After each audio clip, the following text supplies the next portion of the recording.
speak moron as well as you, but let me try. What the hell is supposed to do, you moron? It's a moron. That's not against the law. Gun! You fucking moron! Stuff like Batman.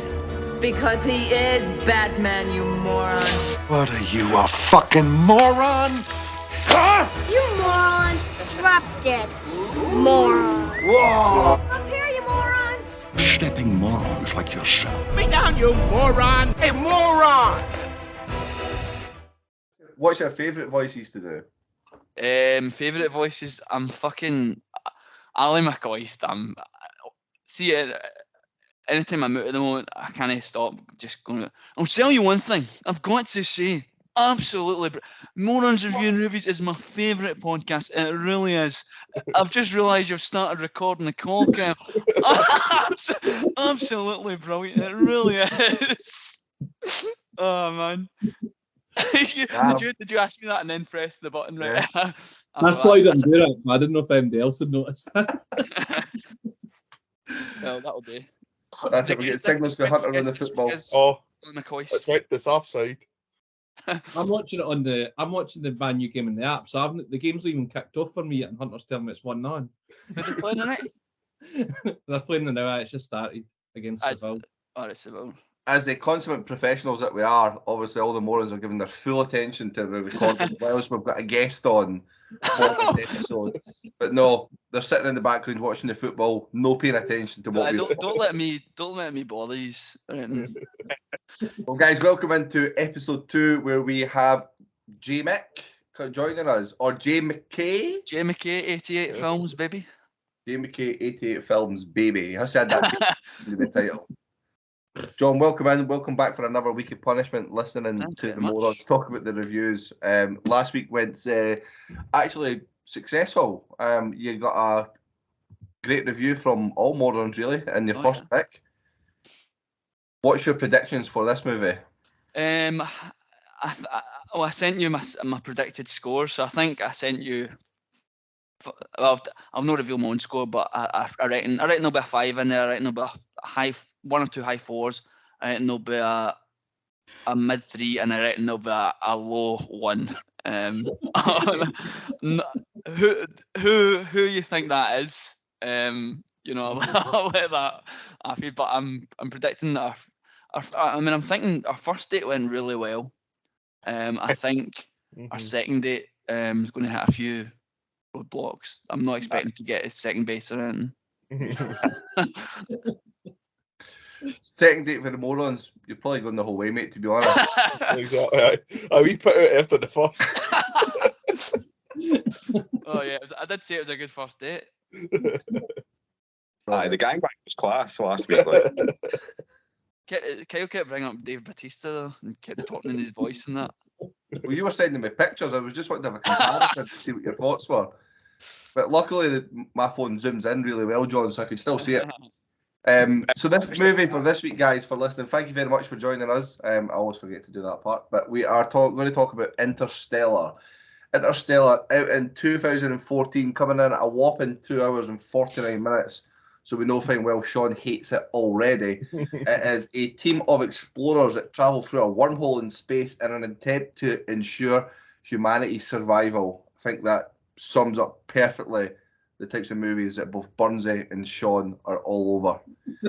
But John, you did select this movie. Give us your reasons why, and then give us your thoughts and feelings on the movie itself. Right, so I did choose to watch Interstellar for what must have been about the 7th time. I think I only started to fully understand it the sixth time.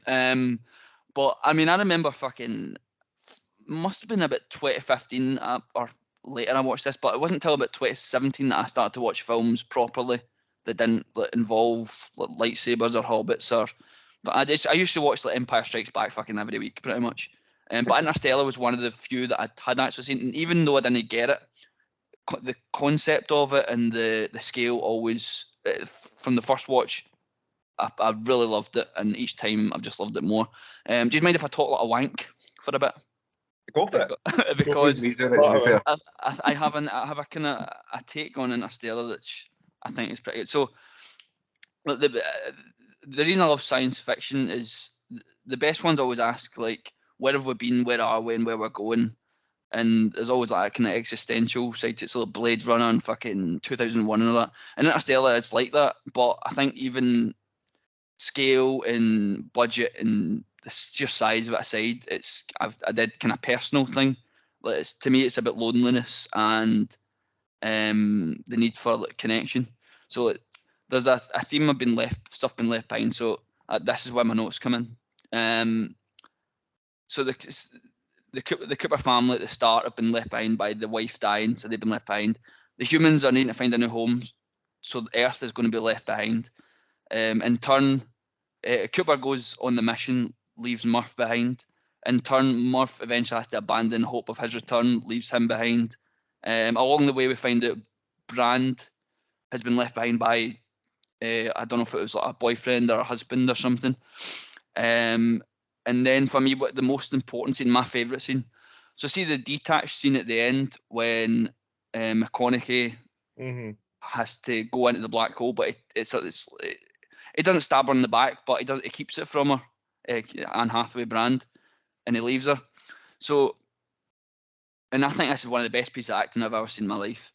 So of all this film, so you've got foreign planets, space travel, Earth dying, people dying, just the general great unknown that is fucking interstellar travel, all that scary stuff.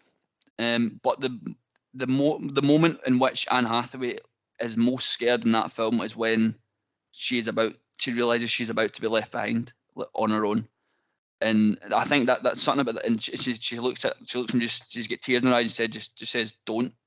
And I think it's one of the best bits, honestly, one of the best bits of acting I've ever seen in my life. And I think that scene, I think the sixth time I watched it, it really hit home. This is a really fucking soulful, personal and human film, despite how big it is. I think conceptually, it's one of the best films. Just the thought, just the humans needing to explore these different planets to try and find a new home. It's incredible. Obviously, the environmental side is incredibly relevant, but I think I read something Tarantino said about, let's see the whole dust bowl side of Earth been covered in dust. It's incredibly desolate. That's like something you'd see in like a fucking. I'm not that I've seen any Tarkovsky films, but that's what he said. I don't know. I'd imagine Stalker or something, or Nostalgia. In a production level, it looks fucking amazing. I don't know. I know Nolan likes to like stick to practical stuff. I don't know how much of that was there, but it does look unbelievable. The score, the music is just, I think it's one of the best ever. Hans Zimmer's the boy, isn't it? It's one of the things that's, I see if I'm rough on a Sunday, I'll fucking find myself like YouTubing Interstellar theme piano train station videos, and it's like I'll be sitting greeting because that wee bit doom doom doom doom. I know I've got a good voice, but it gets me every time. One that the cast, McConaughey, I think there's something about that performance. It's like it's almost like a Hollywood leading man, like a classic leading man performance. But the stuff where the messages getting played through, there's something pure raw about it. I think he's fucking brilliant in that. And I think although he won the Oscar for Dallas Buyers Club the year before, I think he should have won it for Interstellar. And I think it was Michael Keaton that won it that year. For me, it was the best actor that year was Matthew McConaughey. Anne Hathaway, brilliant as well. And I think as well, see the casting for like the kids, and then when they get older, I proper believe that is them. That wee last, and the child, Timothy Chalamet is in it, isn't he? Oh, and he goes into Casey Affleck, and I believe that. I'm not sure what the wee lass is called, but she goes into Jessica Chastain, and I believe that as well. One thing it can be a bit iffy is if you're watching without subtitles, the sound design, and Nolan's kind of films can be like that, which culminated in Tenet, which I thought was crap. Yeah. But without subtitles, I think you would struggle. The ending can be confusing, and I dare say we'll get on to that. But I think don't fucking ask. If I say I get it, don't fucking ask me like to explain the quantum physics of that, right? Okay. But the best thing about sci-fi is for me, it's not confined to our logic or our science, and it's just science and shit, no. But that's what's so exciting about sci-fi. It can explore things that we wouldn't even be able to comprehend. And I think if you start, aliens visit the Earth in sci-fi, fucking the Force surrounds us in sci-fi, and wormholes can be manufactured by people some thousands of years down the line just because, science and that. So I prefer not to get kind of bogged down in that now. But I think it is. It makes me feel this film. And that's kind of what I try and approach every film. Did it make me care? And fucking every time it does. I cried, baby. I've got a sensitive side. Good. And I fucking love this film. And I know not everyone might, but for me it's one of the best things I've ever watched in my life, and I love it. I just wanted to come in to sort of. It was a very impassioned speech you gave there, John, right? And I'm very aware of what how we tend to think about a lot of things, right? And my big worry is that you feel like I'm going to be your ally, because I'm normally a good ally in terms of what you like. No. I just wanted to put my stall out early. Wearing thin here. I'm putting my stall out early, right? That the fact that see everything you've said about the quantum physics of it, right? Mm-hmm. The fact that it actually does all make genuine logical sense as to what would happen in theoretical physics, it's what kind of loses it for me. Like, it needs to have a bit of magic about it. To me, it feels like the visual representation of a fucking guy's thesis. Like, explanation type thing. Well, I was thinking it is actually based on a theory. Like so it's too real for me. Like, so know how, John, you were saying you were very emotionally invested in it. Mm-hmm. I feel still with this film that it's too much like Christopher Nolan's too much of a wank, right? And he really loves himself, and that's fine. I think most geniuses, my cat just fucking knocked all my shit off the unit. Most geniuses are like that, right? They've got this like self-obsession, and I think he wanted to make this a unquestionable film so that no one could ever say afterwards, well, that wouldn't happen, right? And I couldn't give a fuck if it would happen or not. And I think going into the accuracies and how many times we're explaining, like, we need to get this fucking equation, and like, oh, you need to get the data back to the black hole. Like, I couldn't care less. I would see if this film was all about a guy goes to space, he's going to age 100 years, his daughter's going to be left behind. Keep it as simple as that, and like focus on how good Matthew McConaughey and Anne Hathaway are. But I think this film suffers with too much fucking bullshit chat all the way around about it. I think I've got a bit of an issue with Christopher Nolan films, right? That the dialogue is always shit. So visually, this looks amazing, right? But I just think the dialogue is terrible. Like, the script is bad, and I think that, and this, I know this is an unpopular opinion, right? And I understand that most people think I'm talking shite, but I just didn't feel emotionally connected to anybody at any point, right? And my personal issue with stories that involve time loops, and it's a kind of issue with like films like Terminator as well, right? So although technically that's what would happen in a time loop, but Matthew McConaughey was there when the message came through telling him to stay, and he knows that saying stay didn't make him stay, right? So when he finds himself there behind the bookcase, right, how believable you want that to be doesn't matter to me, right? He's ended up behind the fucking bookcase. Saying stay again clearly didn't change. Like, surely the whole point of you being outside of space and time is that you can do something differently, right? But he did nothing differently. He fucking said stay again. The exact same thing that didn't make him stay at the start of the fucking film. So, like, what's he learned throughout 2 hours of fucking movie? He's learned fuck all. He's gone back and just done the exact same thing that made him not stay in the first place. And I don't know, shit like that just falls apart for me. I think it looks amazing, but you've got to suspend your disbelief, right? They go through the wormhole, they're going to these habitable planets, they've got the signals back, right? There's in the orbit of this planet, right, that is clearly just all fucking water. And clearly you could see the orbit that it's just fucking massive tidal waves, yet they get there and they're fucking astonished that there's massive tidal waves. Like, Little things like that just like bothered me. I don't know. I just find Christopher Nolan stuff really wanky. I don't like Inception. I've realised now, looking back, that without Heath Ledger, the whole Dark Knight trilogy is also quite shit. And I think this is just me. I think I've just got a personal issue. Any time in the whole Dark Knight trilogy that Heath Ledger's not on screen, it's no very good. With the exception of that first bit where Bane looked quite cool, and then they turned him into a fucking pussy and it was shite. So I get why people love it, and I get why you love it so much, but I fucking hate this. Like, I really hate it. Do you know what? You're right, mate. I hate it. No, fuck. Shite, man. Shite. No, but so see when you're talking about it's kind of lacking that kind of magic. For me, the magic is in the personal side of it. The father wanting to get home and see his family again. That's for me what gets me every time. It's just because it doesn't have the kind of E.T.'s flying bike moment for me. Doesn't really affect it for me. For even the magic's in the family part of it. Yeah, I agree with you I on think, that point. sorry, Kyle.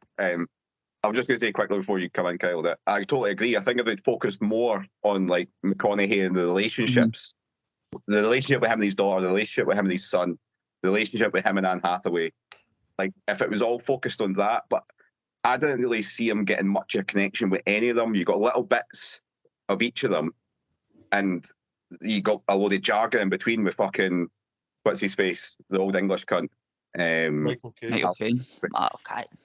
Michael Caine, just talking jargon for ages. And then there's the guy that gets left up in orbit, and he ages like 40 years when they're doing the wave planet. Mm-hmm. They come up, and there was no real emotion. Imagine you've been on your own, like isolated for all that time. You'd aged all these years just in that one wee place, and they came up, and they was just like, "All right, guys."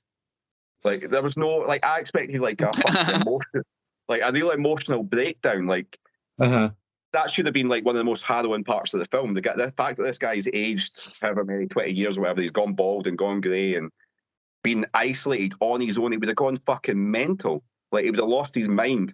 And yet they turn back up and he's just like, "Hey guys, I've been working on these equations about the black hole." Like it's just fucking loses it for me at that point. Sorry, Kyle. No, do it. That part does make sense, like, because they do just brush over the fact that they had been away for so long. It's an interesting point. No, I was just because I'm very much enjoying the emotional side of it. Like the relationship that he has with his son is quite a distant one because he clearly favours his daughter, and that I think that carries on throughout it because even when he's away, the video messages and stuff when they're coming from Case Affleck at the time are just no emotion whatsoever. Yeah. It's like a chore for him, and it's become part of like he just has to do it because his sister's got so much hatred because she feels that she was the one that was left because of this such a tight bond, and then she goes into her life to try and work out everything to get him back, whereas the son is just shut off completely. So you've got two huge different emotions on there. I really like it. I've seen this a few times, and it is obviously hard to explain what actually happens, and John's going to give us a detailed explanation of the last scene. Actually, I've got to drop off this call, right? Which is funny because after I watched it, I sat and probably watched about 6 or 7 different YouTube videos about explaining the last scene, and I'm still none the fucking wiser of how it all works and who they are that placed all these wormholes and that kind of shit for them. But aside from that, I quite like sci-fi. I'm into Star Wars and multiverses and all these different elements like that. So I find this really entertaining, but I did find it quite an emotional film to watch as well. I think Jessica Chastain's one of the best actresses about as well. I think she's excellent. I really enjoyed watching her in this as well. But there's a lot of betrayal in it as well as the loneliness is probably the other thing I'd add to it, John, where Michael Caine's put them there knowing fine well what's going to happen. He's already cracked it. He knows, but he's sending them off.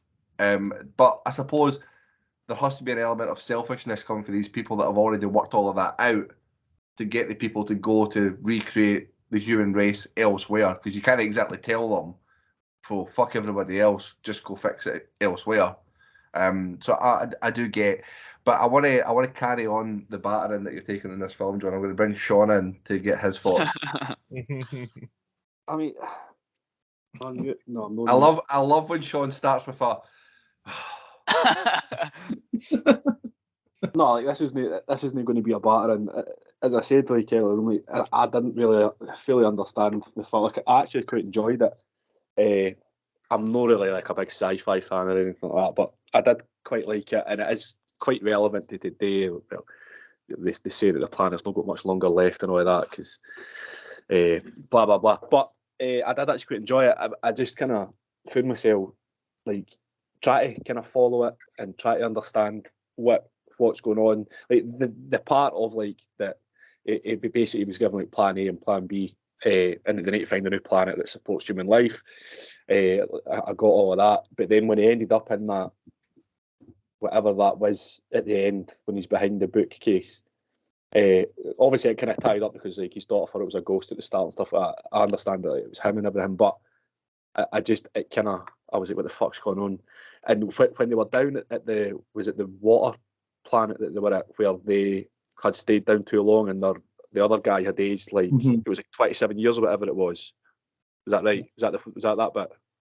Aye, I don't know how long. Yeah, aye, because it was like 21 years because I'd been like whatever. So he's like too long and they couldn't get out because the engines weren't able to start straight away and that kind of stuff. So like they're there for like I don't know, like half an hour or whatever it is. So like I was trying to get my head around that because like I actually thought I didn't actually realise that they'd left him behind at first, and then I was like, oh fuck, he wasn't with them. I was assumed he was down there with them, and then he's came and he's looking a bit grey and stuff like that. It was a total surprise to see Matt Damon in it. I didn't know he was in this film. He wasn't obviously never played like a lead role or anything like that, but it was quite a surprise when he came out of the wee sleep tank or whatever it was they call it. But again, like his role in it, like I knew that he was going to kind of turn bad. Like I just had a feeling, so there wasn't really a surprise when they two went off. He was going to show him what was he was going to show him? I can't mind. But I just kind of struggled to actually understand what was going on. But like I still enjoyed myself at the same time. But I've never sat through a film and felt so stupid in all my life. And normally I would go and read up on like and try and get like I would just Google like explain and insert film name here. I didn't even bother with this because I knew that there would be a lot people who are very much smarter than me try to explain it to me on an online forum type thing, and I just really didn't have the patience to actually go out and understand what the fuck I just watched. But I enjoyed it nonetheless. I would definitely need to watch it again, and I can imagine it's a film you need to watch 3 or 4 times to actually understand what the fuck's going on. So maybe in a year or two I'll revisit it. But it's actually funny because I'd seen that scene, like, see when he's banging on the bookcase and going, no. Like, that's been done on TikTok quite a few times as like a fucking a meme or whatever it is, like somebody's making a bad decision and then like, they bring that bit into it. So I'd seen that bit loads of times. So I was waiting on that actually coming in because I knew it was for Interstellar. But I just didn't know, obviously, the context behind it.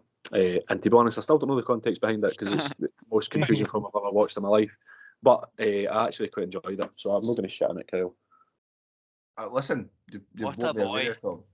You know, the heel turn from Daniel and Sean is more surprising than Matt Damon's in this. Tell you what, Kyle, you touched on betrayal. Daniel, for a year, trying to get me on and give an impassioned speech about Interstellar, and then he gives me probably the most logically sound destroying of Interstellar I've ever heard in my life. I apologise, like, because I do understand how precious this is to people, like, and it's not just you. Loads of people like really hold this film close to their heart, and I get it. It's just like, if you want to understand it, by the way, the best thing is watch Neil deGrasse Tyson's explanation of the film. So the film he's the most confusing man in the world, man. I don't understand what he says. That's the actor for Big Bang Theory, isn't it? Oh my god. Anyway, so I do apologise. It's just, I know it's me, right? I understand that it's me because I know that I'm the 1% that just. It's not that I don't get it. I just don't like it, and it's weird because I feel like I should like it. I like Space Odyssey. Like, I love so many of these types of films. I just think it misses the mark by trying to give you too much jargon about random shit and no enough time on a good one on here. Have you done that? No, we've not done it yet. It would be good. That would be a good one. Never seen it. Oh, let's get it. I might change my picks then for next season. I love Space Odyssey, but it's like if you asked me why I did, Same. That's a don't know. great way of explaining it. I liked the monkeys at the start. No, it's just good. That's The way it. it's just you finish like 2001: A Space Odyssey. I think is the perfect version of what this could have been. Like, not that it's any similar in plot or anything like that, but just that it's a sci-fi film where there's loads of science going on, but really it's about people.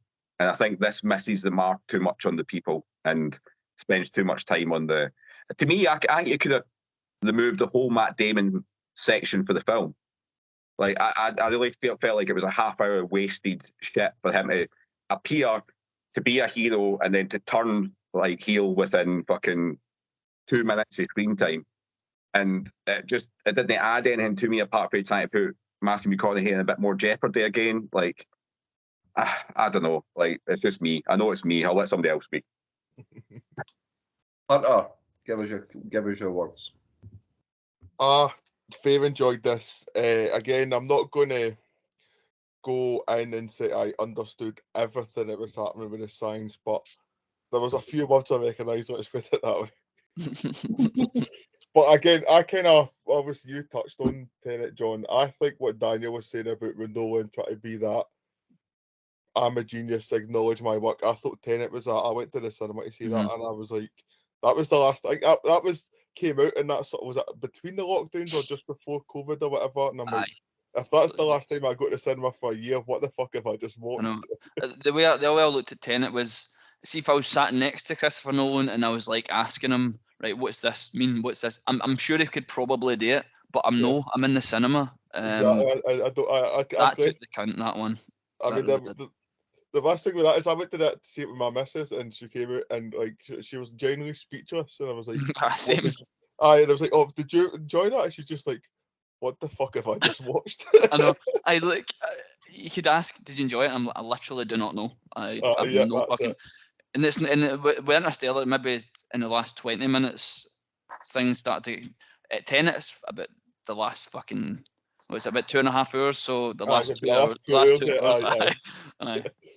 Aye, but again, with this kind of, as it's been touched on, the visuals I think are amazing, the scores are amazing, the performances I think are amazing. I think the sort of relationship. I mean, you're wanting Hathaway and McConaughey to do something again, and I like the build up with the ending where he's going back through space and time and he can go back. But I think even like obviously I was doing a kind of bit of googling and that after it, the fact that is there going to be like leaving the crumb of or go back to save her as she's still out there, like leaving you.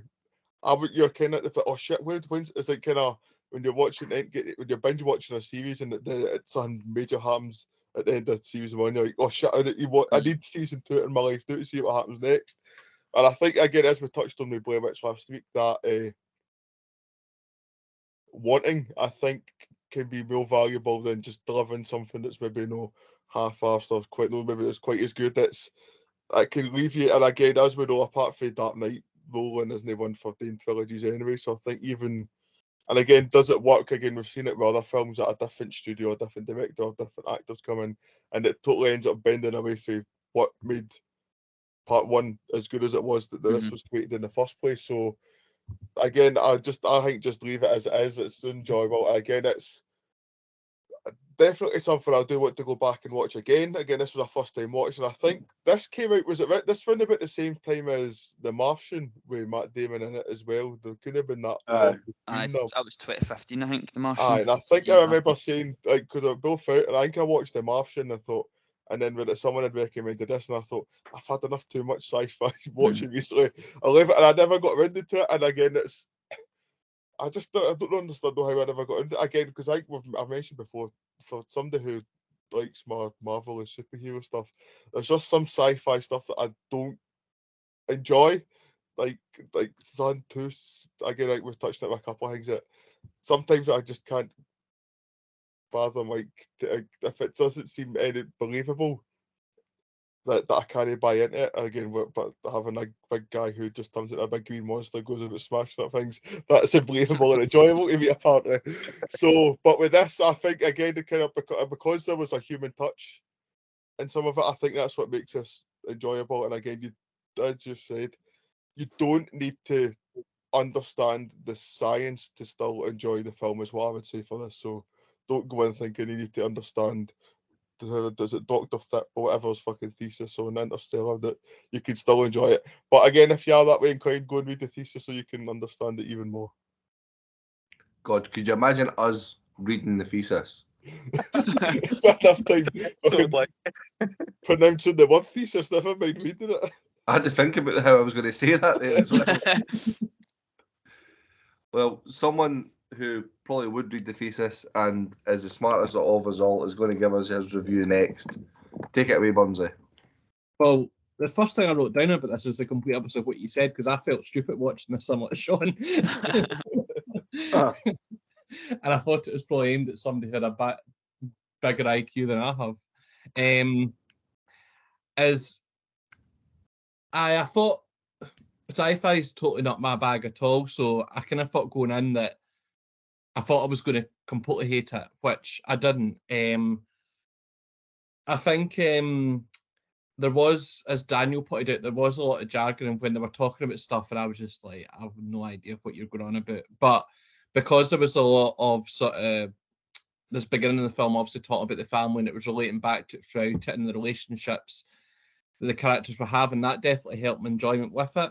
I think if it was all going to be based on the planets a lot more than what it was, then I would have really found it a massive struggle. So I did struggle at points, but I got brought back quite a lot into it as well.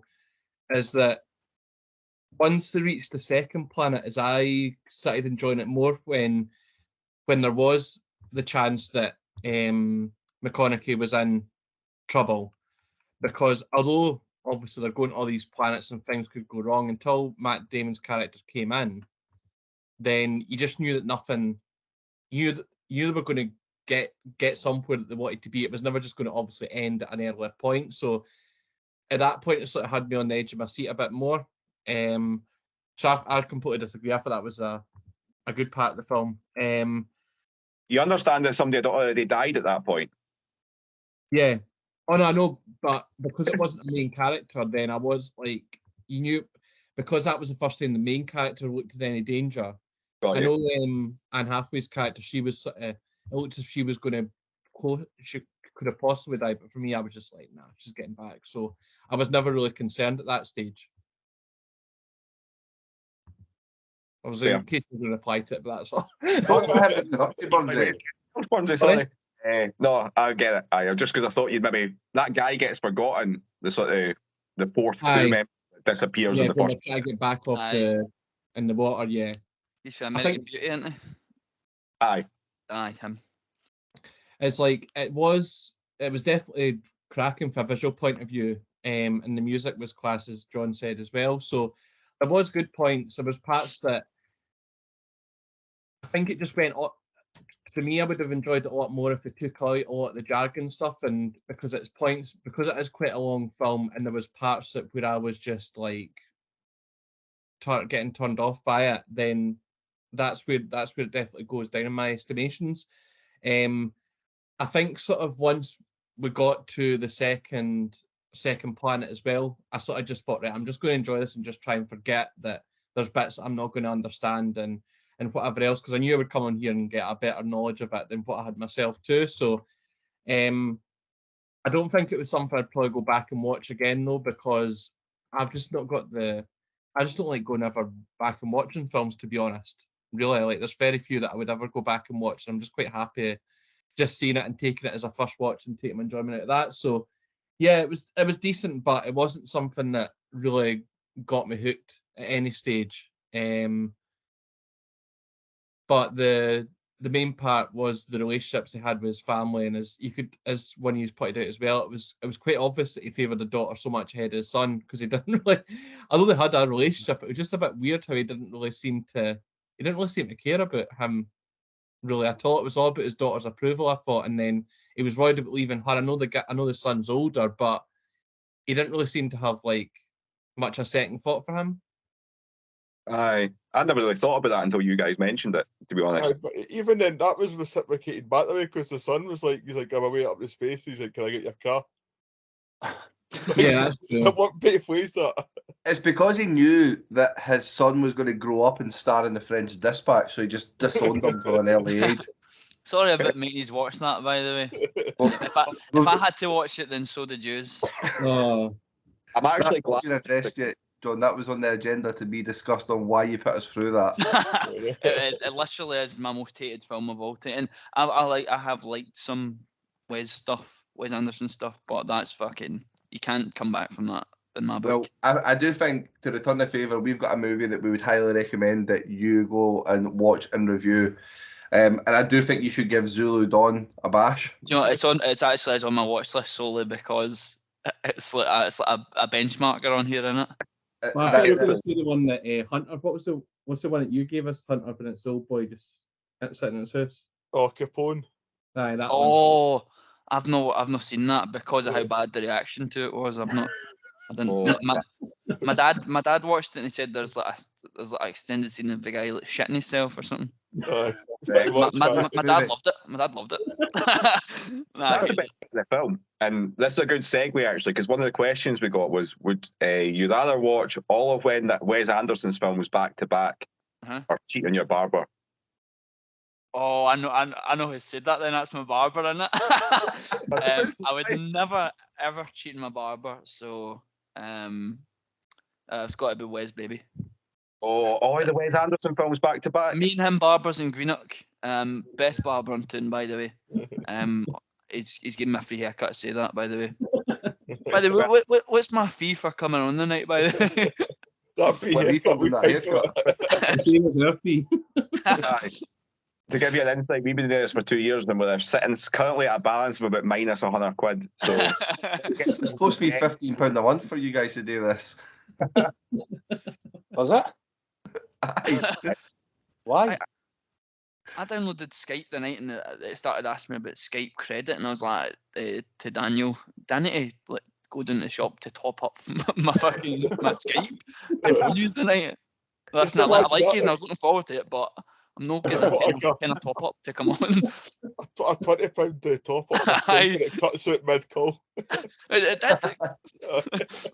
Your free trial was over in the last episode. If there's some films for you to watch, we will recommend Zulu Dawn, Dark Crimes is a Jim Carrey one that we would highly recommend, and a personal favourite of Mega Shark versus Colossus. Right, I've not seen them then. No, don't.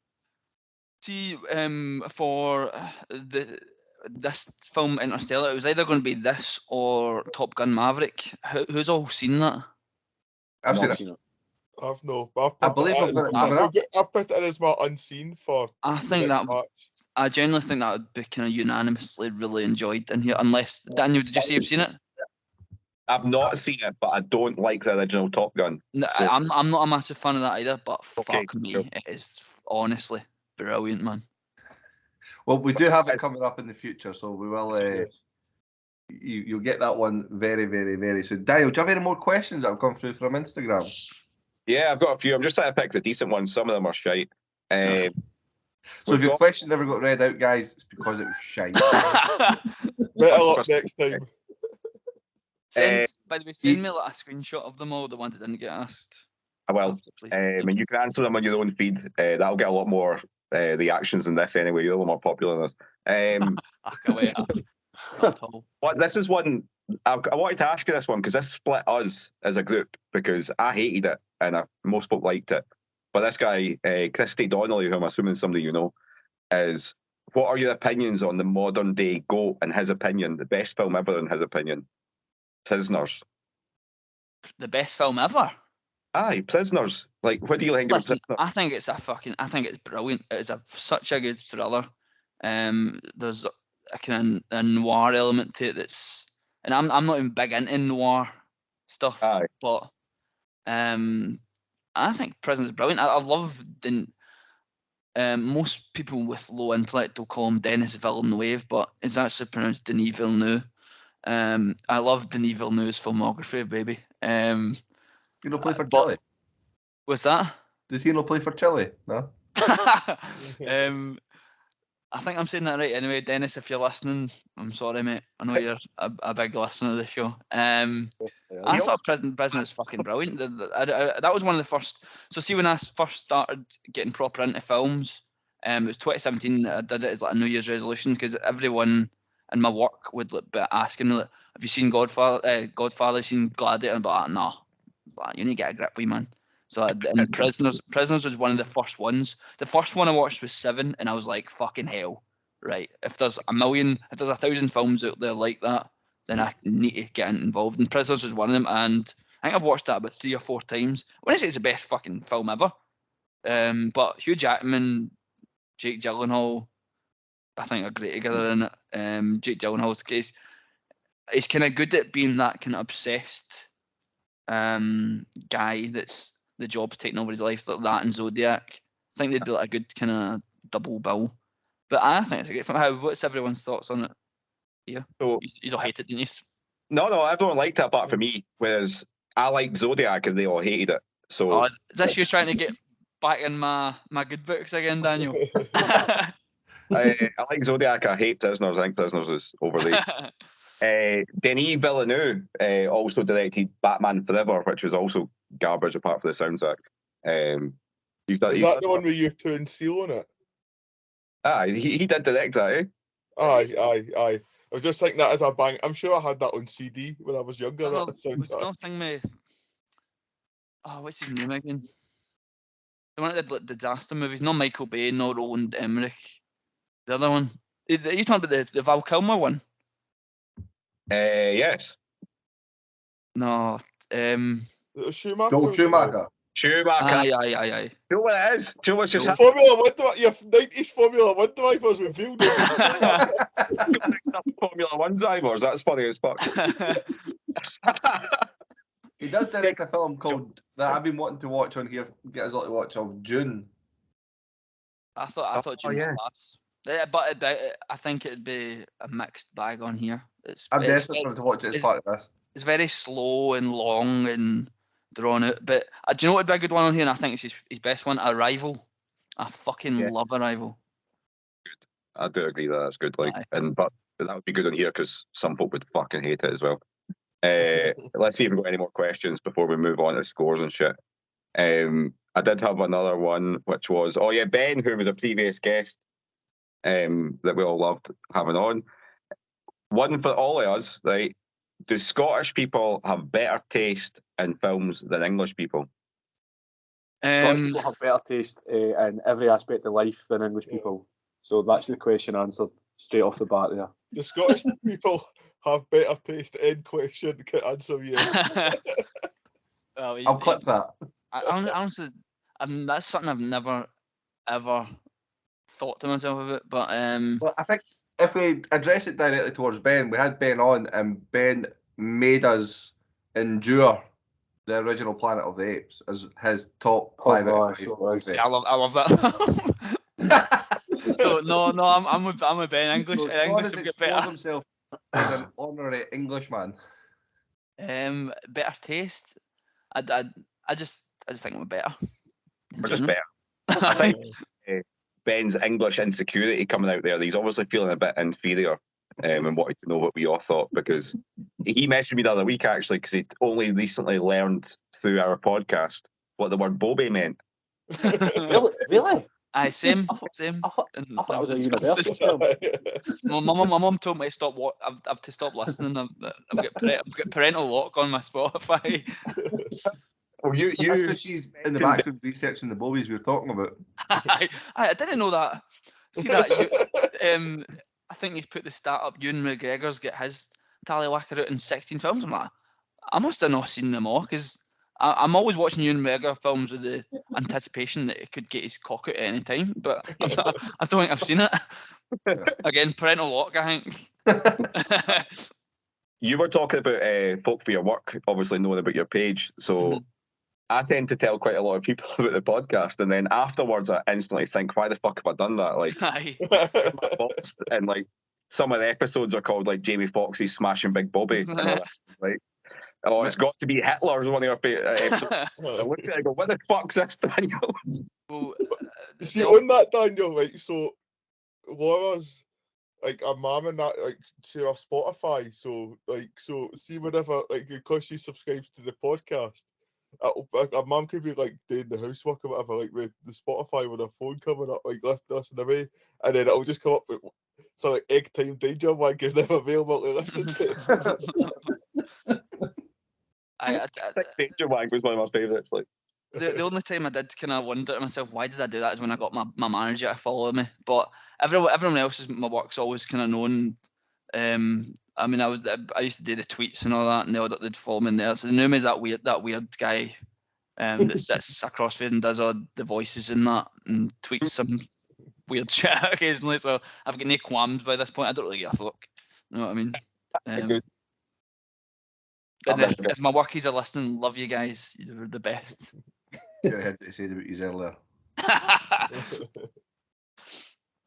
Hunter, do we have any exciting trivia that isn't jargon based, please? No, pretty much. For what I was about to say, the majority of stuff I did read was jargon based. However, I do think I have managed to decipher the non-jargon based trivia here. So first of all, so the books displayed on the bookshelf shown in this movie were the actual books that no one had read and used for his research about black holes and singularity. I kind of thought, hats off, he's actually tried to get himself involved here. A copy of Stephen King's novel The Stand is visible among Murph's books. King's book is about the near extinction of humanity and survivors' struggle to relocate and settle down. So I thought that's also a good spot putting that in. So Matt Damon was actually not included in the promotion for this movie, will be why Sean didn't know he was in it. His name was not mentioned and he did not attend any of the premieres. In fact, apart from an article in Variety announcing his casting as an unspecified role, his role was kept secret until the release of the movie. Not even using his name. I know, just David. Is there any big readers in here? Aye, I'm a big reader. See, if it was a bookshelf made up of stuff I've read, humanity would have been fucked. Mine's is just like football autobiographies and like Super Ali and all that. And that's it. I'm one of Strange Spotting, actually. That's probably one I would read. The full Twilight, like the full everyone, even the majority, like the stories that then. I recommend all the other Welsh ones. Or no, and all that. Yeah. I would go to the shelf, that's for sure. I'd have 90% Stephen King books and then fucking 10% random shite that I found because it was recommended by folk who like Stephen King. So I'm not a big reader, like I just like one particular fucking. Aye. I wouldn't mind reading his stuff, but I can't like you say you don't read, but if you actually like you listen to books, so but your Audible thing is like what a normal person would be reading before, like what you actually listen to, the amount of time you spend listening to books, rather like so you are still taking the literature around one way or another. Do you want the latest update on how much time I've spent listening to books on Audible? Because it's absolutely disgusting. Let me go and check now. Well, whilst you're looking for that in the background, I think it's a good time for John to plug his Instagram. Give us a quick rundown of your Instagram, where to follow you, what socials to get you for those that are listening. Well, if you listen and you think this weird guy sounds like a bad laugh, if you like weird guys on Instagram, it's JMCK88. It's for Celic, obviously, and then films at the end. And I think I started the page in fucking like everyone's film viewing went up during first lockdown, but mine's went up to like another level. It's like taking the piss levels. So I was like, and making a page was always kind of on my mind because I used to do like a thread on Twitter where I'd do every film I'd watched. But I pulled the trigger and I fucking love one. It's a good laugh, and the Green Octility obviously haven't took me up on my offer to be a film columnist, but you know, my followers can boycott them if they want, and if there's any other publications that want to take me on, you know, contact my nan for my fee. Well, guys, anyone that hasn't already followed, please jump on and give a follow. And I'm sure I'm just having a look at the geography stats of the recent downloads for Morons podcast. So we're reaching audiences here in Singapore, Iran, Chile, Brazil, Australia, Sweden, India, United States, and United Kingdom. So could find yourself popular in Chile and Iran off the back of this. I think I've got a couple of birds over there as well. Well, this episode's going to be out after your date, so we'll see how that goes. Inshallah. Look at the nervousness. Perfect. Daniel, have you got your stats on your Audible? I'm currently at 5 months and 15 days I've spent listening to books since the start of lockdown. 5 months. Just look, page to page, that's how much you got it on? That's how long I'm listening to books, aye. So I've listened so I got into a weird thing at the start of lockdown where I was bored, like you, bored, and that's how we started. This was lockdown, fucking trying to get Burnsy to watch films was the main fucking thing. And then I started listening to books, and now I'm at 5 months of fucking listening. So I've done every single Stephen King. How many times can you really listen to 50 Shades of Grey? But how many times? Whack yourselves eye, oh, whack myself's eye might be a pet episode name. Oh, we need to get maybe away from the wanking and bobies and all that today. See if I say to my mum, I was on a podcast the other night. Do you want to listen to it? Aye, what's it called? Just type in wank myself dry. So I should make you that one a miss. Well, I think we should score Interstellar if Hunter's not got any more jargon-based trivia for us. Go for it. I do got 2 more points. Sorry, I was completely mesmerised. Watching the Man United game. It was on screen there. Did the score? Because I noticed you did, while people were talking, there was like a fist bump. Aye, 2-0 yet. Professional. Utter professional. I don't know how well this is known, but actually Christopher Nolan was not the first person picked to direct this film. So actually it might be Steven Spielberg, who was attached to the project until 2006. He hired Jonathan Nolan to do the screenplay. That clashed with other projects he pulled out, and that's when Christopher Nolan swept in. We all pals act with the brothers there looking after each other.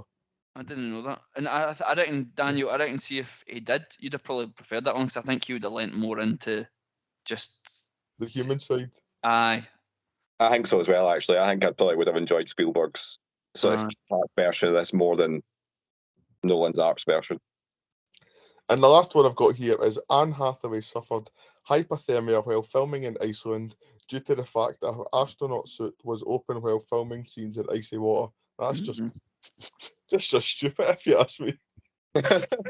I want to know where it was open. And who opened Tune in next week to find out. All right. Well, let's get to scoring. John, as you're a guest and you did select the movie, you get the pleasure of going first. I've got to give this. If I give something a 10 out of 10, it means it's one of my favourite films of that kind. So that's how Freaky Friday can get a 10 out of 10 just as seems a Godfather can. And this is absolutely one of my favourite sci-fi films of all time. In fact, it's just one of my favourite films of all time. Daniel, I've got to admit, you speak very well against it. But I'm still going to give it perfect 5. You can also tell Daniel to fuck himself as well. He's my boy. A 5. Well, let's see if he is your boy. Daniel, what would you give this as your score? It's maybe not as bad as my scathing chat on it said, but it's a below average, so it's a 2 for me. Nice, I wank. Sean, you're going to come in with a surprising score for you on this one. No, it's just going to suit my review. It's going to be a second 3.5 of the night. For me, I did enjoy it, but I didn't have a fucking clue what was going on for 90% of it. What do you mean of the night? We separate the episodes weeks apart. Aye. Bunsey? I'm going to give it a 2.25, so slightly above Daniel. I'm going to bring the score shooting right up. I loved it. 4.5. You're my new boy. Finish us off. Gladly. So it's a 4.25 for me. As if I want for more, I'll hope it will go up on second viewing. Bunsey, what does that do to the overall scoring? That is 3.58. 3.58. What movies do we predict that's going to be alongside in the Morons leaderboard? Oh, it sounds stupid, like Ace Ventura or something like that. Well, no other thoughts, but I'll give you some movies that are just above it and just below it. Okay, just above it, we've got Me, Myself, and Irene. Classic. An absolute classic. Also above it, we've got Mrs. Doubtfire, Uncut Gems, Taxi Driver. Just below now, we've got Halloween, What's Eating Gilbert Grape, I, Tonya, and Joker are just directly below Interstellar. How does that make you feel, John, hearing those movies in with your 5 out of 5? Well, I actually often tell people that Mrs. Doubtfire and Interstellar are a good double bill. So, you know, a big crossover as well. Oh, hello, my dear. all right, Mrs. Doubtfire. Well, I mean, a couple of low scores in there, but this is what you expect when you listen to the Morons, isn't it? Absolutely. And if anyone, I'm not saying that I have huge drawing power in, but if this is anyone's first listen, these cunts are always like this. It's not just my films. There's a common fear in here where you put a movie in that you really, really like, but we don't want to do it because it gets ripped to shreds. Listen, I wanted the full moronic experience tonight, and wouldn't have it any other way. I really have thoroughly enjoyed. Usually the first podcast to get Jmck88films hooked on the, I don't know, on the line. Yes, and I would come on again if you would have me. You should remember us when you hit the blue ticks on Instagram. Well, you can buy them now, so I will do that. No, we'll get you back on anytime, man. I would happily have you on as a regular. Because aye, well, I'm on a sugary peg, so you could be in it. That's what we I'm just trivia guy. Aye, just swoop in because Hunter forgets it most of the time as well. I know. I wish they copy and pasted off IMDb if I was eating my dinner. It's not that we get 2 weeks and notice to what we're going to watch and how we can get prepared for it. Anyway, guys, that does bring us to the end of the episode here with John. Thank you very much for listening to us. Please give a follow to John on his socials. John, it's been great having you. We do really appreciate you taking your time to listen, join in and be a part of the Morons. You are an honorary moron for the last 2 weeks. Top lads. Love you. Happy days, guys. As Morons do, bid you farewell. Au revoir. I've had too many cans tonight, man. Like, I normally have 2 cans at most. I've had 4 here. Like, must be something about you. Because you're nervous on this second date. I know. Like, are you now also going to stay up till 8 AM before you go to work, Daniel? Sorry I don't speak moron as well as you, but let me try. What the hell is supposed to do, you moron? It's a moron. That's not against the law. Gun! You fucking moron! Dressed up like Batman. Because he is Batman, you moron. What are you, a fucking moron? You moron. Drop dead. Moron. Whoa! Up here, you morons. Stepping morons like yourself. Me down, you moron! Hey, moron! Bid you farewell and good luck, morons. Bye.